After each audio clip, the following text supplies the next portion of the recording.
Next हम moments, skewness and कर्टर्टिस से related question solve करने वाले हैं। इसमें फर्स्ट क्वेश्चन हमारा है, if the second and third central moments of a distribution be 4 and 12 find the skewness of the distribution. यानी कि यहाँ से हमें skewness, coefficient of skewness calculate करना होगा। लाइक हमारे पास सेंट्रल मोमेंट्स है, सेंट्रल मोमेंट्स को हम लोग किससे इंडिकेट करते हैं, यानी कि हम सेंट्रल मोमेंट सेकेंड मोमेंट्स दिया है यानी कि म्यू से इंडिकेट करते हो। म्यू टू का वैल्यू हमारे पास दिया गया है 4 एंड म्यू फोर का वैल्यू दे दी, म्यू थर्ड का वैल्यू दे दिया गया है हमें 12। तो हम लोग जानते हैं measure of skewness,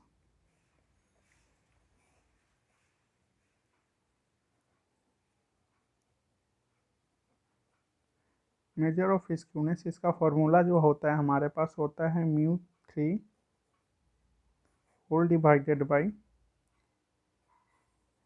mu 2 raise to power 3/2। अब यहाँ पे हमें क्या करना है, वैल्यू को रिप्लेस कर देना है। वैल्यू को रिप्लेस करेंगे यहाँ से हम लोग, ये हमारे पास क्या आ जाएगा, म्यू 3 का वैल्यू हमारे पास 12 है और म्यू 2 का वैल्यू हमारे पास 4 है, 4 रेज टू पावर 3/2 से। और अगर सिंपल में लिखना हो तो हम लोग इसको 12 डिवाइडेड बाई, ये हमारा 2 का स्क्वायर हो जाएगा और ये हमारा 3/2। यहाँ से 2 कैंसिल हो जाएगा, यानी कि जो हमारे पास वैल्यू आ जाएगा और 12 बाई क्या आ जाएगा 2 का क्यू, यहाँ से 2 कैंसिल हो जाएगा तो हमारे पास सिर्फ 2 का 3 बचेगा, यानी कि 8। ये हमारा हो जाएगा 4 2 जा 8 एंड 4 3 जा 12, यानी कि जो वैल्यू है 3/2, यानी कि इसका वैल्यू क्या आ जाएगा हमारे पास 1.5। यानी कि जो हमारा कोफिशिएंट ऑफ स्क्यूनेस है, कोफिशिएंट ऑफ स्क्यूनेस का वैल्यू हमारे पास क्या आ जाएगा 1.5।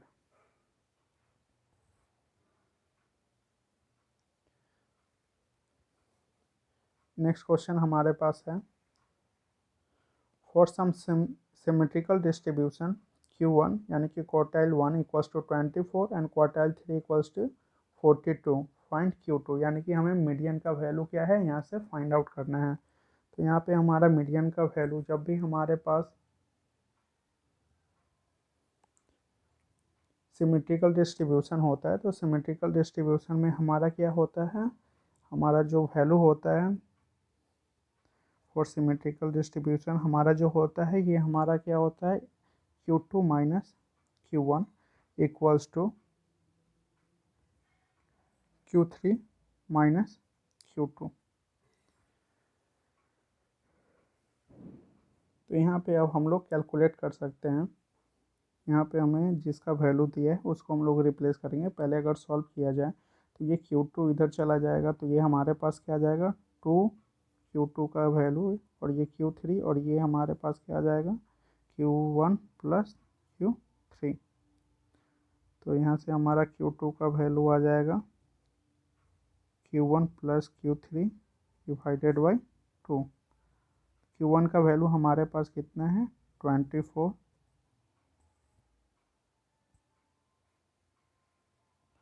और Q3 का वैल्यू कितना है 42। दोनों को हम लोग ऐड करेंगे और सम करने के बाद हम लोग इसे क्या कर देंगे 2 से डिवाइड, 2 and 4 6 एंड 2 and 4 6, यानी कि हमारा जो वैल्यू है ये कितना आ जाएगा 66/2, यानी कि हमारा मीडियन का वैल्यू आ जाएगा 33। यानी कि हम लोग जानते हैं क्वार्टाइल 2 इक्वल्स टू हमारा होता है मीडियन, और इसका वैल्यू हमारे पास आ गया है 33। ये ऑब्जेक्टिव क्वेश्चंस हमारे ये बहुत ही इंपॉर्टेंस होते हैं।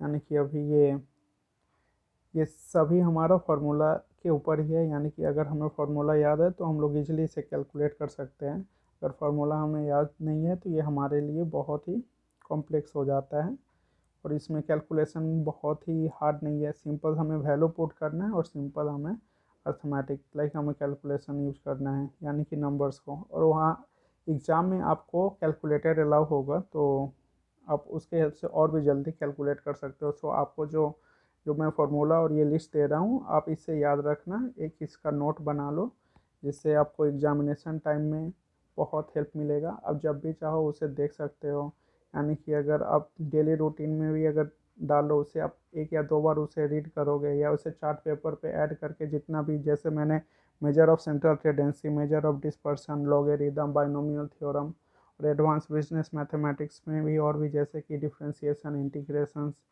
फंक्शंस, ये सब में फार्मूलाज और उसके टाइप्स और ये सब बताए हैं। आप उससे नोट डाउन कर सकते हो एक चार्ट पेपर में।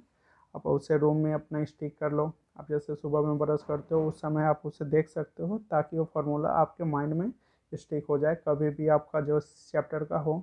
यानी कि measure of central tendency, measure of dispersion, इसमें बहुत सारे फार्मूलाज है। तो ये आपको बहुत ही, एक दो बार आप डेली उसको 1 से 2 बार ही रीड करोगे, सुबह में वॉकिंग करते समय या खाने के बाद ही, अगर रूम में आप टहल रहे हो उस समय देख लेते हो तो वो आपके दिमाग में रहेगा, और जब भी कैलकुलेशन आपका आएगा वो तुरंत ही आपको स्टिक करेगा और आप कैलकुलेट कर सकते हो।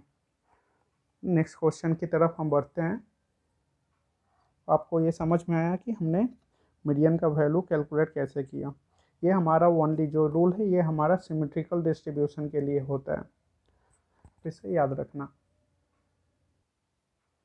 Next question, if quartile 1 equals to 26 and quartile 3 equals to 76 and the coefficient of skewness equals to 0.2, find the median। यानी कि मीडियन यानी कि हमें क्या है, क्वार्टाइल 2 का ही वैल्यू कैलकुलेट करने के लिए फिर से बोला गया है।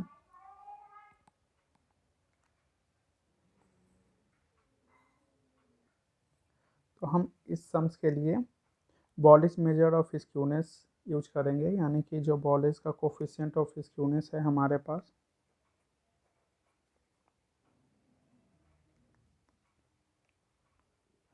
कोफिशिएंट ऑफ स्क्यूनेस,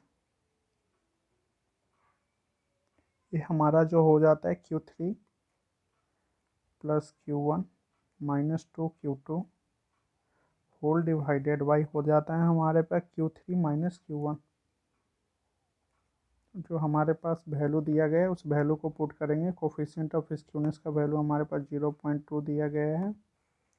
Q3 का वैल्यू हमारे पास 76 है। Q1 का वैल्यू हमारे पास 26 है। हमें Q2 का वैल्यू फाइंड आउट करना है, इसलिए Q3 हमारे पास 76 माइनस हमारे पास आ जाएगा ये 26, यानी कि इसे देखें तो ये 0.2 इंटू ये 660 और ये 7 से 2 5, यानी कि ये हमारा 50 हो जाएगा। और ये 76 6 हमारा 12 9, ये 102 माइनस 2Q2।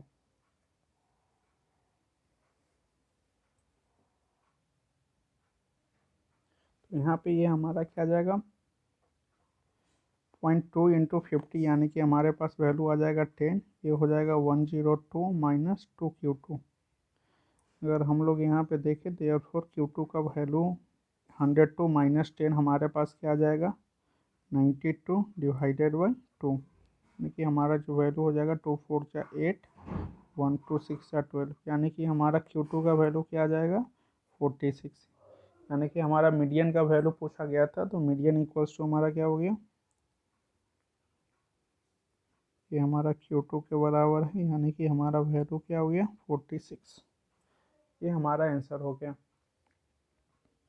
होप आपको समझ में आया होगा। Next question, if the first two moments of a distribution about the value 1 are 2 and 25, find the mean and standard deviation। यानी कि हमारा वैल्यू 1 के बारे में बोला गया है, यानी कि ये हमारा नॉन सेंट्रल मोमेंट्स है, यानी कि mu 1 dash and mu 1 dash हमें दिया गया है। यानी कि फर्स्ट टू मोमेंट्स हमारा दिया गया है, यानी कि म्यू 1 डैश का वैल्यू दिया है 1 का, और म्यू डैश 2 का वैल्यू दिया है 25। हमें जो वैल्यू कैलकुलेट करना है वो मीन और एसटी कैलकुलेट करना है।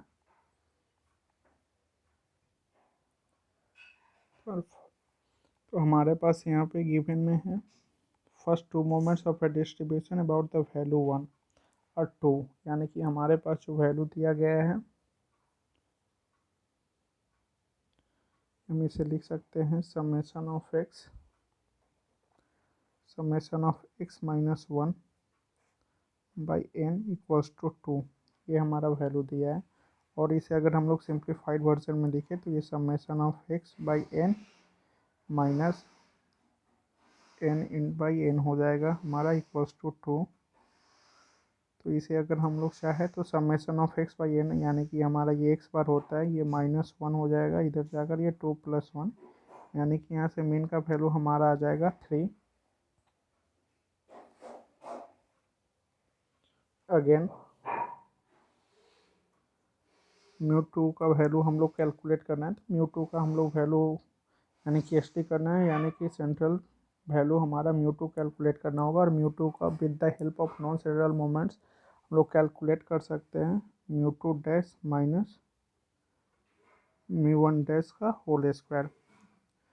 μ2 डैश का वैल्यू हमारे पास दिया गया है, जिसका वैल्यू दिया गया है 25, और μ1 डैश का वैल्यू हमारे पास दिया है यहाँ पे 2 का स्क्वायर, यानी कि 25 - 4 हमारे पास 21 बचेगा। μ2 इक्वल्स टू हमारे पास आ गया है 21, और μ2 हमारा क्या होता है, वेरिएंस के बराबर होता है, यानी कि 21। तो यहाँ से अगर स्टैंडर्ड डिविएशन का वैल्यू अगर हमें निकालना है तो ये हमारा √21 हो जाएगा। √21 हमारा जो वैल्यू आएगा अप्रॉक्स 4.5825, यानी कि इसे अगर अप टू 2 डेसिमल पॉइंट तक ले तो 4.58 हम लोग ले सकते हैं, यानी कि हमारा 4.58, यानी कि हमारा यहाँ पे सेंट्रल मोमेंट्स और नॉन सेंट्रल मोमेंट्स हमें दोनों का ही हेल्प लेना होगा कैलकुलेशन के लिए। यहाँ पे जबकि हमारा जो है वो मीन का जो वैल्यू हमारे पास आ गया है वो 3, और जो हमारा स्टैंडर्ड डिविएशन का वैल्यू आ गया है ये 4.58।